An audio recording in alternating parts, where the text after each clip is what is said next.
They really thought you were coming back. That is the part almost nobody says out loud. They thought the silence was temporary.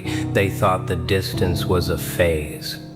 They thought eventually you would get uncomfortable enough with being misunderstood that you would return to the same door, stand in the same emotional courtroom, and explain yourself one more time, one more paragraph, one more apology you did not owe. One more carefully worded message trying to make people understand a decision they had already decided to resent. They were waiting for that. Some of them still are. And then something changed. Not in you, in them. Because somebody finally asked the question that made the whole situation look different. What if they never come back? The room got quiet. Then another question.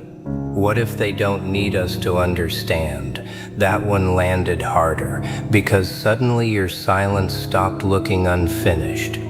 It started looking final, not angry, not dramatic, final. And there is a kind of power in finality that people do not respect until they realize they cannot negotiate with it. They expected your return because they remembered the old version of you, the version that hated being misunderstood. Welcome here! You leave him be! The version that would lose sleep over somebody having the wrong idea.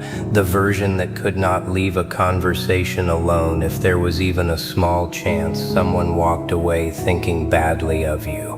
You would explain, then explain the explanation. Then go home and think of a better explanation. You remember that. Reading a message 10 times before sending it, removing one sentence because it sounded too emotional, adding another because maybe you sounded too cold. Trying to make your pain palatable enough for people who benefited from not understanding it. That version of you made them comfortable. Not because you were weak, because you were available. Available for clarification, available for guilt, available for the endless appeal process. They could cross a line and still count on a meeting afterward. They could disrespect you and still expect access to the explanation of why you were leaving. They could treat your boundaries like opening bids in a negotiation, and for a long time you participated, not because you enjoyed it.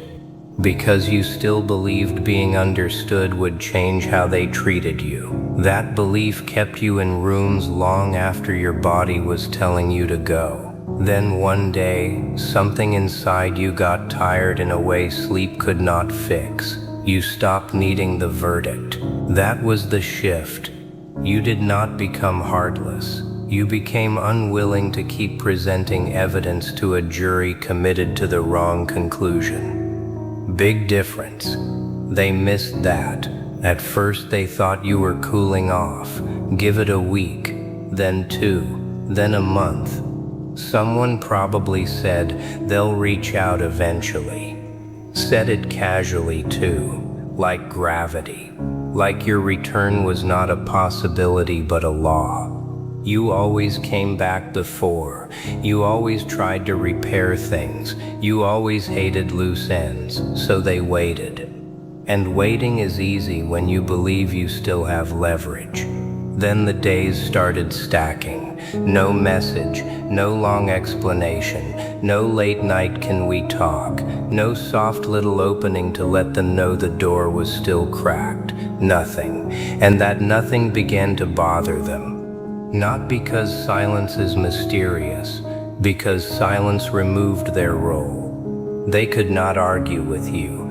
They could not correct you. They could not forgive you dramatically. They could not refuse your apology.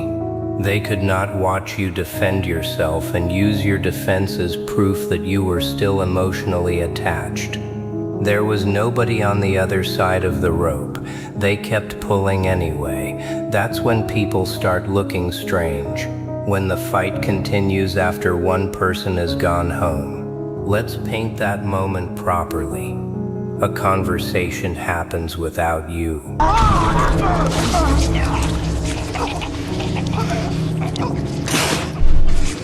Maybe your name comes up because somebody asks what happened. One person gives the old answer, "Oh, they just disappeared." Another person nods, "They do that." Someone else says, "They'll be back." And then one person, probably the quietest person there, asks, "Why would they come back?" Not accusing, just curious. Why? The answer should be obvious, except nobody has one to explain themselves. Why? So everyone can understand what happened. Why do they need everyone to understand? There it is, that ugly little question. Why did everybody assume you still needed permission for a decision that had already been made? Why did everybody assume closure required their participation? Why did everybody believe you would eventually trade your peace for the privilege of correcting their opinion? Because the old you would have, and they built their expectations around a version of you that no longer exists. That is what they are realizing, slowly, a little embarrassingly. You outgrew the agreement without announcing it. The agreement used to be this: they misunderstand. You explain, they minimize. You explain harder, they shift the subject. You defend yourself against the new accusation. Hours pass. Everybody feels exhausted. Nothing changes. Then a week later, somehow, you are the one accused of dragging things out. That cycle can eat years. It can eat friendships. It can eat families. It can eat marriages. It can eat the part of you that once trusted conversation to solve things. Eventually, you learned something expensive. Not every misunderstanding is a communication problem. Some misunderstandings are arrangements. They exist because somebody needs them to exist. If they understand you, they might have to feel guilty. If they understand you, they might have to admit the joke was cruel. The pattern was real. The apology was overdue. The relationship asked more from you than it ever gave back. So confusion becomes convenient, and you cannot explain somebody out of a confusion that is protecting them. You learned that the hard way. That is why you stopped. Here's what they mistook for coldness. You finally understood the cost of one more conversation. Not the conversation itself, the aftermath, the 3 hours replaying it. The headache, the anger you carried into the next day, the strange shame of having exposed your heart to people who immediately turned it into a debate topic. You knew the pattern before the first sentence. They would ask why. You would answer. They would challenge the answer. You would provide context. They would challenge the context. Then somewhere around minute 45, you would realize the conversation had quietly changed from "why did you leave" to "prove you were allowed to." No, not anymore. You did not need a better argument. You needed an exit, so you took one. That is what they still have trouble understanding. You didn't win the conversation. You stopped needing the conversation to exist. There are victories that look like victories, applause, receipts, everybody agreeing. And then there are adult victories, boring ones. I'll kill him! I'll kill him! Let the boy go! Your phone stays face down. You sleep. You make breakfast. You go to work. Somebody is somewhere telling the wrong version of your story, and your nervous system does not catch fire. That's a different kind of power. Nobody claps for it, but your life changes. And now the people waiting for your explanation are beginning to notice something deeply inconvenient. Their understanding was never required. You had mistaken it for a requirement because you cared. That's all. Caring made you overestimate the importance of the courtroom. Once you stopped needing the courtroom, the judge became just another person in a room you do not enter anymore. And that is driving some of them crazy, because what can they do with someone who will not plead their case? They can call you avoidant, okay. They can call you immature, sure. They can say a real adult would sit down and talk. Interesting. How many conversations did you already have? How many times did you say the same thing using different words? How many ways can a person say that hurt me before the issue stops being communication? At some point, repeated explanation becomes self-abandonment. They wanted one more round because one more round still made them relevant. Your silence did something they were not prepared for. It removed them from the decision-making process. That is the wound. Not that you left. That you left without requiring their approval. People like to imagine they are angry about your lack of closure. Sometimes they are, but sometimes closure is just a prettier word for access. They wanted access to your reasoning, access to your emotions, access to the part of you that still cared what they thought, access to the final scene, and you did not give it to them. You let the movie end while they were still waiting for another act. Of course they are confused. They had lines prepared. Let's talk about those lines. The things they planned to say when you came back. Maybe they were going to be distant, make you work for the conversation. Maybe they imagined you apologizing first. Maybe they rehearsed some calm speech in the shower about how both sides made mistakes. Beautiful phrase, both sides. People love equality after they have already taken the larger share of the damage. Maybe they were going to tell you how much your disappearance hurt everyone. Maybe they were going to say they had forgiven you. That one is funny. Forgiven you for leaving an environment that made you miserable. Generous. Maybe somebody was waiting to say, I knew you'd come back. That line needs you. Without your return, it dies in their mouth. And months later, there it is, still unused. That's the hidden humiliation nobody talks about. People can survive rejection. What really bothers them is irrelevance. Please! They were emotionally preparing for your return. You were building a life that no longer included the scene. Now the confident ones start changing language. They're stubborn. Then later, they're really done, huh? Then later, I guess they just don't care. Careful. You did care. You cared so much it nearly kept you trapped. Then you discovered caring and returning are not the same thing. You can care and stay gone. You can miss someone and keep the number blocked.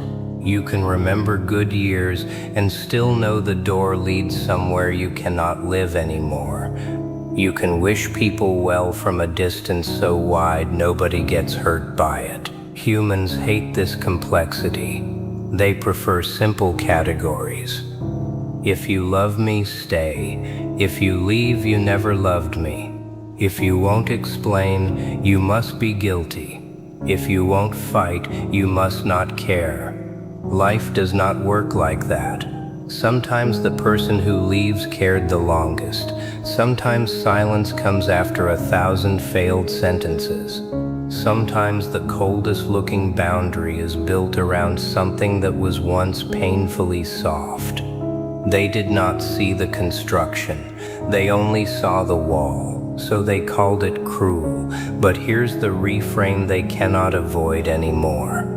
Your silence was not punishment. It was the first boundary they could not talk you out of. That's why it felt so extreme. Every earlier boundary had a negotiation period. This one didn't.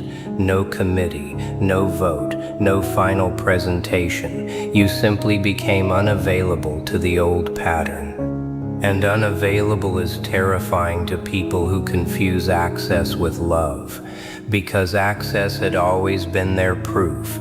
They could still reach you, therefore everything must still be fixable. They could still trigger a response, therefore they still mattered. They could still get you to explain. Therefore their opinion still had a hand on the steering wheel. Then the responses stopped. Now what? Now they have to sit with themselves. That's the part no one can do for them. Without you there to argue, every unanswered question stays in their room. Did we push too far? Did we misunderstand? Did we think they'd always return because they always had before? Did we mistake forgiveness for infinite tolerance? Did we confuse their patience with dependency? That last one hurts, because patient people are dangerous to underestimate. Not dangerous because they attack, because by the time they leave, they have usually already tried everything. There is no secret argument left, no magical wording, no hidden meeting that fixes it. The relationship did not end because nobody explained enough. It ended because explanation stopped changing behavior. That's a brutal difference. And some of them know it now.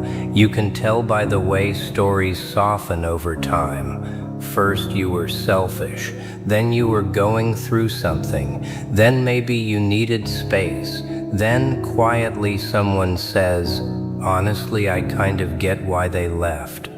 There it is, not an apology, not sainthood, just the first crack in the old certainty. Somebody understands the exit. That is enough to make everybody else reconsider the version they have been repeating. And the funny thing? You still don't have to show up.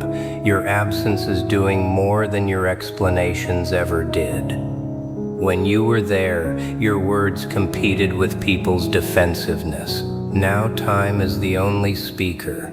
Time shows whether the same patterns continued after you left. Time shows who became the next person blamed. Time shows whether the group actually became healthier without you. Time shows whether the problems everybody attached to your name somehow survived your disappearance. That is awkward. Because if the chaos stayed after the alleged source of the chaos left, well, somebody eventually notices, and when they do, your explanation becomes unnecessary for a second reason. The evidence began speaking on its own. That's the part people never expect. They think if you stop defending yourself, the false story wins forever. Sometimes it does for a while. Then reality keeps happening. The same person betrays someone else. The same family pattern repeats. The same friend group chooses another scapegoat. The same boss starts calling another employee difficult, and somebody gets that sick little feeling. Wait. This sounds familiar. Maybe you were not impossible. Maybe you were early. Maybe you were simply the first person who stopped paying the price. Now the ones who expected your return face a different problem. If they reach out first, what do they say? Hey, after all that, hope you're doing well. Classic. Been thinking about you. Dangerous. Would love to clear the air. There it is again, clear the air, as if the air was the problem, as if nobody knows what happened, as if a neutral little conversation can erase years of imbalance. So some of them type, then delete, type, delete. Maybe your name is still in their search bar. Maybe an old photo comes up. Maybe a song does something annoying to their chest. Human stuff, nothing mystical, nothing dramatic, just consequences inside memory. And they realize something that would have been impossible for them to understand when you were still begging to be heard. You are not coming back to explain because you already understand yourself. That is enough. People spend years thinking closure is something another person gives them. Then one day they discover the strangest thing. Closure can be private. No ceremony, no witnesses, no handshake, no mutual agreement about what the relationship meant. You can close something alone. That scares people because it means they do not get veto power. They do not get to keep you emotionally open just because they feel unfinished. Their unfinished business is theirs. You are not obligated to become a meeting place for it. And once someone understands that, they move differently, not louder, quieter. They stop making announcements. They stop promising everybody they are done. They just become done. You did. That's why the silence feels so different this time. Before, silence had tension in it. You were hoping somebody noticed. Now it has peace. Before, your distance was a message. Now distance is just your address. Before, you were waiting to be understood. Now being understood would be nice. Not necessary. That difference is enormous. And the people who knew the old version of you can feel it even if they cannot name it. They know the old buttons do not connect to anything anymore. Guilt? No response. Mockery? Nothing. A rumor? Life continues. Someone saying, "You owe us an explanation?" That sentence used to hook directly into your chest. Now it just sounds strange. Oh, for what? For choosing what enters your life? For deciding which conversations get your energy? For recognizing that access is not a lifetime subscription? No. You spent too long paying emotional invoices nobody had the right to send. The account is closed, and that does not make you cruel. It makes the situation complete. Let's go deeper, because this is bigger than one relationship. There are people all over the place discovering this exact thing after years of over-explaining. They are tired of being cross-examined by people who were never curious in the first place, tired of providing emotional footnotes, tired of turning every boundary into a thesis defense. At some point, a human being realizes the right people ask questions to understand you. The wrong people ask questions to reopen the negotiation. And once you know the difference, you cannot unknow it. That changes the way you leave. No fireworks, no manifesto. No one day you'll regret this. You just stop returning to places where you have to abandon yourself to be accepted. That's the category they could not imagine. They thought everyone needs the last word. You discovered you don't. They thought everyone needs to clear their name. You discovered a clean life matters more than a clean reputation in rooms you no longer respect. They thought everyone comes back for closure. You discovered peace can close the door from the inside. That is why the waiting ended. Somebody finally said it. They're not coming back. And for once, nobody argued. Not because everybody suddenly agrees with you, not because the whole room has become enlightened, because enough time has passed that your absence now feels less like a tactic and more like a fact. Facts are hard to negotiate with. You left. You stayed gone. You kept living. That's it. That simple sequence said what 1,000 explanations couldn't. It said your decision did not depend on their reaction. It said the relationship could end without their understanding. It said you could survive being the villain in somebody else's version. And maybe most importantly, it said you finally stopped needing to control what people say after you leave the room. That is freedom with teeth, because nobody can manipulate a reputation you are no longer living for. Let them have the story. Let them tell it at dinner. Let them simplify you. Let them say you changed. They're right. You did. The old you would have come back. The old you would have explained until dawn. The old you would have mistaken access for love and exhaustion for loyalty. That person is gone, not dead. Integrated. You kept the heart, lost the begging. Kept the empathy, lost the courtroom. Kept the memories, lost the need to make everybody remember them the same way. Now they are finally realizing what you realized much earlier. The explanation was never the missing piece, respect was. And once respect disappears, explanation becomes decoration. Pretty words over a broken structure. You don't need that. You needed peace. You found it somewhere beyond their understanding. That's why you never came back. Not revenge, not ego, not punishment, completion, quiet completion. And the room that waited for your explanation has finally been forced to hear the only answer you ever needed to give, your absence, permanent enough.